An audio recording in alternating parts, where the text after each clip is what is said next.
Hello dear friends, अस्सलाम वालेकुम। मैं खुशामदीद कहता हूँ आपको अपने चैनल में और उम्मीद करता हूँ कि आप लोग खैरियत से होंगे। तैयारी अच्छी चल रही होगी, ज़ोरों शोरों से चल रही होगी for CS 2021 and onwards. Dear friends, उसी सिलसिले में हमने एक सीरीज़ शुरू की थी इडियम्स एंड फ्रेजल वर्ब्स की, जो कि हम पास पेपर से लिए हुए हैं मैंने। और ये राउंड अबाउट 600 के करीब हैं, और उस 600 में से आज हम स्टार्ट करेंगे 220 से ऑनवर्ड। और 220 से जो पहले हम कर चुके हैं 9 पार्ट में, वो मैं उम्मीद करता हूँ कि आप लोगों ने ज़रूर देखे होंगे और उनसे मुफीद ज़रूर हुए होंगे, क्योंकि डियर फ्रेंड्स, एडियम्स बहुत अहम रोल प्ले करते हैं। चाहे वो सीएसएस हो, चाहे वो पीएमएस हो, चाहे वो वन पेपर एग्जाम्स के इंग्लिश पोर्शन हो, तो पूछे जाते हैं। तो इडियम्स आपको मीन्स के सॉलिड मार्क्स दे देते हैं अगर आपको अच्छे तरह से तैयार हैं और आते हैं तो डियर फ्रेंड्स, दूसरी बात ये, अगर ये मैंने जो इडियम्स लिए हैं ये अराउंड अबाउट 600 हैं, तो अगर आप इनको सिर्फ मेरी वीडियो से ही आप देख लेते हैं, सुन लेते हैं, पढ़ लेते हैं, तो आपको कहीं और जगह जाने की ज़रूरत नहीं है फॉर इडियम्स। तो मेरी इन वीडियोस को आप 2 मरतबा रिवाइंड करके आप देखेंगे तो आपको इडियम ज़रूर याद हो जाएंगे और आपको कोई दिक्कत नहीं होगी for upcoming exams, whether it may be the CSS, PMS और वन पेपर एग्ज़ाम्स। तो dear friends, without wasting any time shall we start. Okay जी। तो moving to the idiom 220 which is democrats squad. Democrats, ये जो apostrophe है, ये possessive apostrophe है, possessive noun show कर रही है कि ये स्वाड ऑफ किसकी, डेमोक्रेट्स। डेमोक्रेट्स एक आप कह लें कि जो खतरे की घंटी, इस इडियम का मतलब ये यही हम निकाल सकते हैं। A constant threat, Democrats स्वाड means के कांस्टेंट थ्रेट। ओके जी। ये दूसरा है हमारे पास डैम्प स्क्विब। डैम्प स्क्विब का मतलब है कंप्लीट फेल्यूर, मीन्स कि कोई चीज़ अगर कम्प्लीटली फेल हो जाए तो उसके लिए हम यूज़ कर सकते हैं डैम्प स्क्विब। 222 है हमारे पास डांस टू वंस ट्यून। अच्छा, डांस टू वंस ट्यून, मैंने डिफरेंस पिछले पार्ट में आप लोगों को ये बताया था कि अगर आपको इडियम कोई नहीं आ रहा है और आपको वो अनसीन इडियम आ जाता है तो आप क्या करें, उस इडियम को ब्रेक करें पार्ट में, ताकि आपको उसकी मीनिंग थोड़ी बहुत आपके सेंसेस आपको कन्वे करने लग जाएंगे।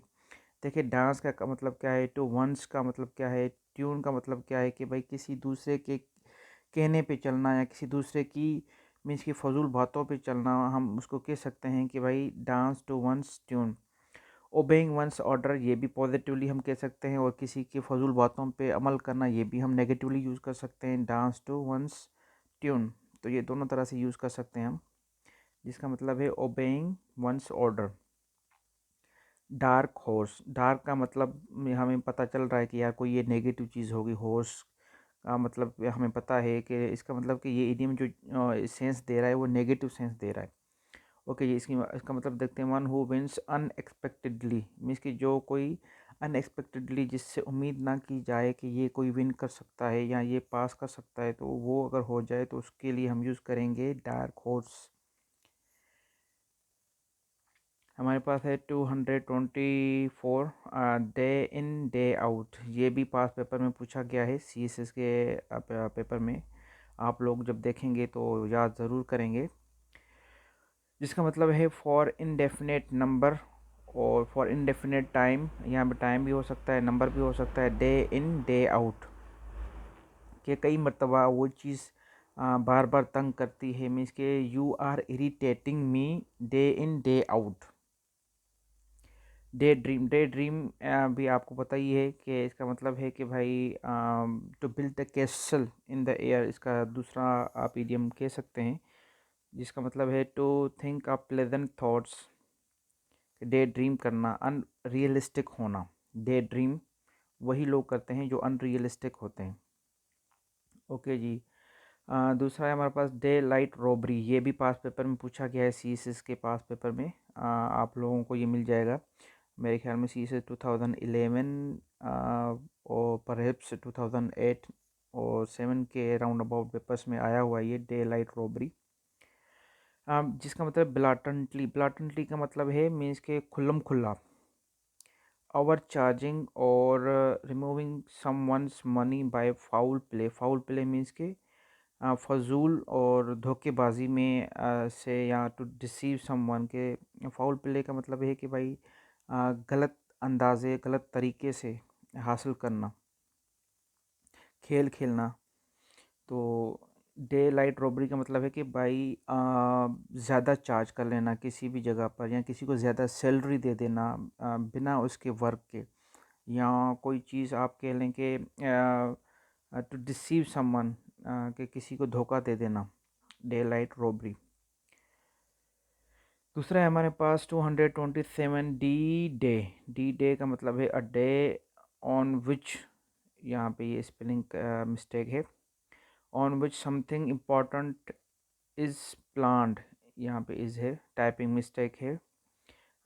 On which something important is plan और expected to happen. D day का मतलब ऐसा डे है कि जो एक इम्पॉर्टेंट चीज़ आपकी प्लान हो और वो हो जाए, उसके लिए हम कहते हैं डी डे। कि किसी का अगर आपका रिज़ल्ट आ जाता है आज के दिन और आप पास हो जाते हैं, तो वो आप कह सकते हैं कि this day is my D day. दूसरा हमारे पास डेड ब्रोक, जिसका है पेनीलेस। पेनीलेस का मतलब है कि भाई कोई चीज़ मीन्स कि ख़त्म हो जाए, या पेनीलेस मीन्स कि पैसा उसके पास कुछ भी ना हो, मीन्स कि वो बहुत ज़्यादा गरीब हो, तो उसके लिए हम कह सकते हैं डेड ब्रोक मीन्स कि पेनीलेस। डेड लेटर, ये है dead broke. Dead letter a law और ordinance that is no longer enforced. ऐसा लॉ या कोई ऐसा ऑर्डिनेंस जो मीन्स के ज़्यादा अब इन्फोर्सेबल या इम्प्लीमेंट ना किया जाए, उसके लिए हम कह सकते हैं डेड लेटर। ये तभी होता है मोस्टली जब उसके अगेंस्ट में या उसमें अमेंड करके एक नया लॉ बनाया जाए, तो उसके लिए हम कह सकते हैं now it is a dead letter. 230 है हमारे पास deep rooted. Deep rooted, deep का मतलब क्या है, रूटेड का मतलब क्या है, आप समझ सकते हैं। इसका मतलब कि कोई चीज़ बहुत ज़्यादा मीन्स कि गहरी है, बहुत ज़्यादा मजबूत भी कह सकते हैं, आप किसी भी सेंस में ले सकते हैं। मीन्स कि आप अपने सेंस से बना सकते हैं अगर आपको ये अनसीन मिल जाता है तो इसकी एक्चुअल मीनिंग देखते हैं। Existing for a long time and difficult to change, means कि कोई एक ऑर्थोडॉक्सी कोई आ जाती है एक सोसाइटी में, कि उसको आप चेंज करने में आपको बड़ी दिक्कत महसूस होती है, तो हम कह सकते हैं that these thoughts are deep rooted. Okay जी, 231 है हमारे पास डेवलप कोल्ड फीट। ये है एक, तो ये आया हुआ है कि कोल्ड फील्ड का मतलब क्या है, ये भी पास पेपर में आया है, लेकिन यहाँ पे डेवलप है। डेवलप का मतलब ये है कि भाई आप बना लेना, तो जिसका मतलब है to become nervous. Cold field का मतलब है to nervous, to become a nervous. Die a dog's death. अब डाई मीन्स के मर जाना, अ डॉग मीन्स के एक कुत्ता, आपको पता ही है, और डेथ मीन्स के मर जाना, कुत्ते की मौत, मरना। इसका हम मतलब ये है कि एक फिल्मी डायलॉग बन सकता है, डाई अ डॉग्स डेथ, और ये नेगेटिव बन जाता है। तो ये कोई डिफरेंस आप ब्रेक करेंगे ना इडियम्स को, तो आपको उसका मतलब समझने लग जाएगा। तो इसकी एक्चुअल मीनिंग है to die a shameful death. Okay ji. Die hard, die और हार्ड मीन्स के आप ज़्यादा देर तक मीन्स के लगे लगे रहना और उसके बाद आपकी मौत आ जाए, तो उसके लिए हम कह सकते हैं डाई हार्ड। मीन्स के आसानी से मौत और हार ना मानना हम अपने सेंस में यूज़ कर सकते हैं। तो इसकी एक्चुअल मीनिंग देखते हैं। परसिस्टेंट इन स्ट्रगल, के स्ट्रगल में लगे रहना, हार ना मानना। दूसरा है हमारे पास डाई इन कास्ट। डाई इन कास्ट का मतलब है वन के नॉट रिट्रीट। रिट्रीट का मतलब है कि पीछे हटना, और चेंज वंस प्लान। के डाई इन कास्ट का मतलब ये कि आप आसानी से हार ना मानना, ये उसी के ही ऊपर वाले इडियम्स में को ही एक वो एक्सप्लेन कर रहा है, डाई हार्ड को ही। डाई इन कास्ट का मतलब है कि आप पीछे ना हटना और अपने प्लान्स जो बनाए हैं उसको चेंज ना करना। मीन्स के to be very stubborn, stubborn बहुत अच्छा वर्ड है, पूछा गया है सिनोनिम के तौर पर। तो इस इन दो इडियम्स के लिए हम यूज़ कर सकते हैं। डाई इन हार्डनेस, ये पास पेपर में पूछा गया है, डाई इन हार्डनेस, जिसका मतलब है डाई वाइल इन सर्विस और while in office. Die in hardness का मतलब है डाई वाइल इन सर्विस और ऑफिस। ऑफिस में आप ड्यूरिंग सर्विस आपकी अगर मौत हो जाती है तो उसके लिए हम यूज़ कर सकते हैं डाई इन हार्डनेस। 236 है हमारे पास डू अ गुड टर्न। अब देखो डू एक वर्ब है, गुड मीन्स की पॉजिटिव है, टर्न मीन्स की अब आपकी बारी है, तो ये पॉजिटिव सेंस दे रहा है। तो डिफरेंट ऐसे ही आप इडियम्स को सेंस कर सकते हैं, जिसका मतलब है do an act of kindness, do an act of kindness. Do away with, ये एक फ्रेजल वर्ब है, इसका मतलब है फिनिश और उसको ख़त्म कर देना, त्याग देना, और उससे आप किनारा कशी कर देना आप कह सकते हैं। डू अवे विथ मीन्स कि अब इससे रास्ते जुदा कर लेना, ये भी मतलब हो सकता है इसका। दूसरा है डू अवे विथ, ये तो सेम ही हो गया। अच्छा, इसका ये एक फिनिश का मतलब है कि फिनिश हो गया, और इस यहाँ पे मतलब है गेट रिड ऑफ, कि किसी चीज़ से जान छुड़ाना, तो सेम ही मतलब है, लेकिन मीनिंग दो दो हैं। ओके, 239 है हमारे पास डू फॉर, जिसका मतलब है to be in a very bad situation. Do for कि आप बहुत मुश्किल हालात में हैं, तो उसके लिए आपको डू फॉर करना ही करना है। डू और डाई की तरह ये इडियम है, डू और डाई, ये भी फ्रेजल वर्ब है। 240 है हमारे पास doctorate the account. Doctorate means के आप डॉक्टर हो गए, तो किसके अकाउंट के, तो अकाउंट के डॉक्टरेट करना मीन्स के अकाउंट के मुआयना करना, अकाउंट की जांच पड़ताल करना। ये हमारे सेंसेस इसकी मीनिंग निकाल रहे हैं, तो देखते हैं इसकी actual meaning. To manipulate the account, कि अकाउंट को मैनिपुलेट करना, उसको हैंडल करना, उसको टैकल करना, उसको जांच पड़ताल करना उस अकाउंट की, तो उसके लिए हम यूज़ कर सकते हैं डॉक्टरेट द अकाउंट। दूसरा है डॉक्टर्ड द अकाउंट। अच्छा, यहाँ पे डॉक्टर मीन्स कि हो चुका है, इम्प्लीमेंट हो गया है, और उसका हम मैनिपुलेटेड हो गया है अकाउंट। यहाँ पे ये पास फॉर्म है वर्ब की, और वहाँ पे आपकी प्रेजेंट फॉर्म है, प्रेजेंट पार्टिसिपल, और यहाँ पे पास्ट पार्टिसिपल। ओके, ये 242 है हमारे पास does not hold water. Does not hold water का मतलब है that can not be believe, can not be trusted, कि आप उसको उस पर यकीन नहीं कर सकते आप। डज नॉट होल्ड वाटर, कि ही और she has no any capability to be trusted for this project. या आप अपनी तरफ से कोई भी आप सेंटेंस बना सकते हैं डियर फ्रेंड्स। 243 हमारे पास डॉग इन द मेंजर, ये भी पास पेपर में पूछा गया है। 2012 के पेपर में आप देखेंगे तो आपको ये इडियम मिलेगा, सीएसएस के पेपर में। डॉग इन द मेंजर, जिसका मतलब है a person who prevents others from enjoying what he can not, के ऐसा पर्सन जो ना खुद वो इंजॉय कर पा रहा हो, ना दूसरों को इंजॉय करने दे रहा हो। डॉग इन द मेंजर, मेंजर का मतलब है कोई जो चारा जहाँ पे डालते हैं एक भैंसों को, उस एरिया को कहते हैं मेंजर। क्योंकि डॉग का काम नहीं होता है वहाँ पे, लेकिन डॉग क्या करता है, ना वो भैंसों को कुछ चारा खाने देता है, ना वो खुद चारा खाता है। तो इसका मतलब यही निकलता है, a person who prevents others from enjoying what he can not, जो खुद इंजॉय ना करे वो दूसरों को भी ना इंजॉय करने दे। Dog in the manger is the good idiom for him और हर। ओके, 244 है हमारे पास donkey's year. Donkey's year means के अ लॉन्ग टाइम। एक है डॉग्स ईयर और एक है donkey's year. Dogs year means के वेरी बैड ईयर और वेरी बैड टाइम, लेकिन डोंकीज ईयर का मतलब है अ long time. Down and out, ये एक फ्रेजल वर्ब है, जिसका मतलब है पुअर एंड रूइंड। रूइंड इसकी प्रोनाउंसिएशन है, ruined.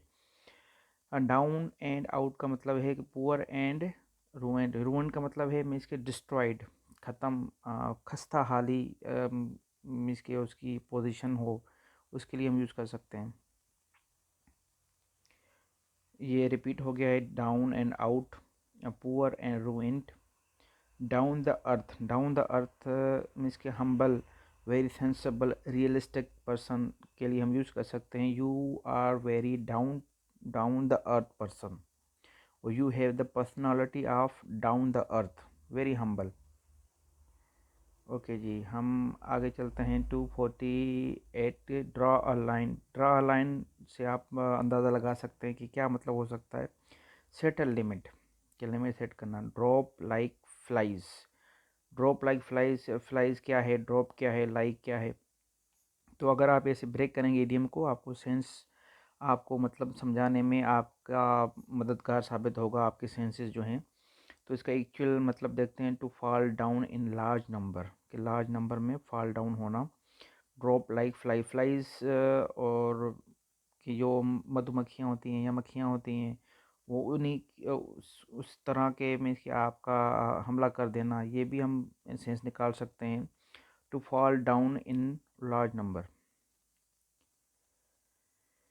Dropping names, dropping names का मतलब है to mention famous people you know or have met in order to impress others, के ऐसे लोगों से आप मिलो और उनसे सेल्फी लो ताकि आप दूसरों लोगों को इम्प्रेस कर सको। तो उसके लिए हम कह सकते हैं dropping names. Duck in a thunder storm, ये भी पास पेपर में पूछा गया है। Duck in a thunder storm, जिसका मतलब है इन अ पेनफुल कंडीशन, कि वो बहुत पेनफुल, क्योंकि डक जो है वो थंडर स्टॉर्म को बियर नहीं कर सकती, क्योंकि डक बाकी परिंदों की तरह नहीं है जो ज़्यादा उड़ सके और अपने आप का बचाव कर सके। तो duck in a thunderstorm का मतलब है in a painful condition. Okay dear friends, आज का लास्ट इडियम है हमारे पास। इसके बाद फिर हमारे पास डी जो है अल्फ़ाबेट वो ख़त्म हो जाएगा, तो उसके बाद हम ई को शुरू करेंगे इंशाल्लाह नेक्स्ट पार्ट में। तो लास्ट देख लेते हैं, ये लास्ट डच करेज, ये भी पूछा गया है पास पेपर में। डच करेज मीन्स के false sense of bravery brought about by drinking alcohol, के अल्कोहल में आकर जो एक दावा कर देना, मीन्स के फॉल्स प्रॉमिस कर लेना, फॉल्स मीन्स की बातें करना। वो एक और इडियम भी है इससे related, Coke and bull story, तो ये उसी से रिलेटेड है। डच करेज मीन्स कि ऐसी करेज, ऐसी ताकत है जो कि अल्कोहल पीने के बाद आ जाती है। आप लोगों ने ये फिल्मी सीन देखे होंगे ऐसे कई। तो डिफरेंस इसी लास्ट इडियम के साथ मैं उम्मीद करता हूँ कि आप लोगों ने इस वीडियो में से कुछ ना कुछ ज़रूर सीखा होगा। अगर सीखा है तो please like it, share it and subscribe it. तो फिलहाल इतना ही, अल्लाह हाफिज़।